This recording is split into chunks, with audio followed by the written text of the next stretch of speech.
Salam alaikum, bonjour. Donc, je vais étudier une simulation de la propagation d'une onde mécanique le long d'un ressort. Donc, on dispose d'un ressort à spire non jointive de masse négligeable. L'extrémité gauche est liée à un excitateur. Nous avons ici un point repère, croix rouge.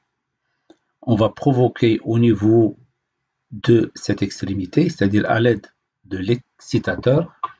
Donc, on va déformer en rassemblant un certain nombre de spires. Donc, on va les comprimer. Puis, on va les libérer. Donc, on observe le phénomène suivant. Donc, vous voyez ici la compression qui se déplace. Derrière elle, il y a la dilatation. Donc, cette compression se propage le long du ressort. Alors, le ressort, puisqu'il se déforme et se dilate, donc c'est un milieu matériel élastique.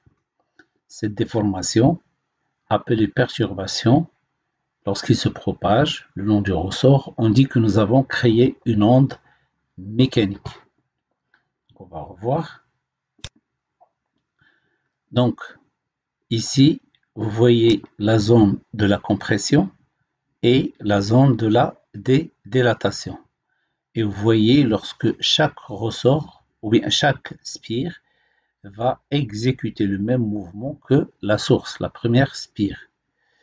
Donc, cette onde se propage. Regardons le point rouge.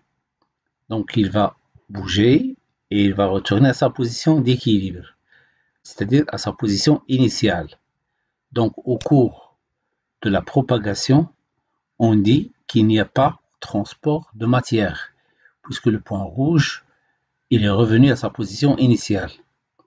Et puisque chaque spire subit le phénomène de compression, donc chaque spire va posséder une énergie. Donc il y a transport d'énergie. Donc au cours de la propagation d'une onde mécanique, il y a transport d'énergie sans déplacement de la matière.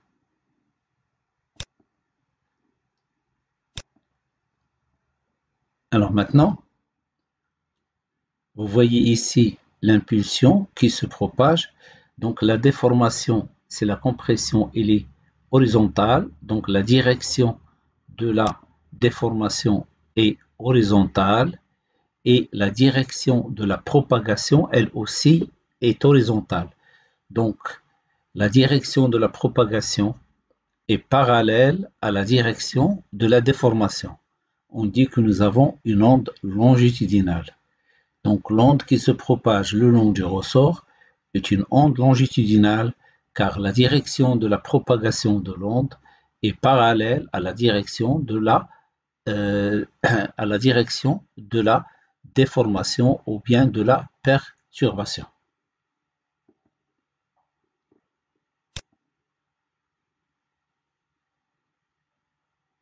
Alors ici, je peux provoquer plusieurs perturbations successives. Regardez. Voilà.